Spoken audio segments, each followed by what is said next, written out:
I see environmental reporting as a really interesting kind of confluence of so many different forms of knowledge. I see myself bridging what the scientists are saying to what the policymakers need to make their decisions. I'm constantly talking to engineers and urban planners, and ultimately I'm also trying to find the anecdotal stories and the lived experiences from actual communities and figuring out how to not only, translate the science, bridge the policy, but also tell a good story that gets more people to care. And I'm, and with things like climate change, I'm thinking often about where on the on-ramp of, knowledge you are beginning with the reader in terms of, how much they know about climate change, what they think about climate change, and how do you ultimately help deepen the conversation that needs to happen.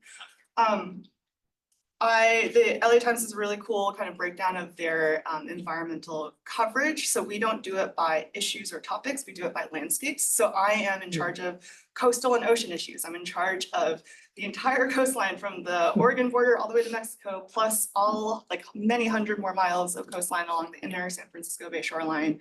I have another reporter, a colleague who's in charge of water. All the lakes, all the rivers. He manages water supply, water demand, groundwater, and we joke that all the water until it gets to the wetlands is his. And then we argue about where along the estuary the line stops, and then I get the rest of the ocean.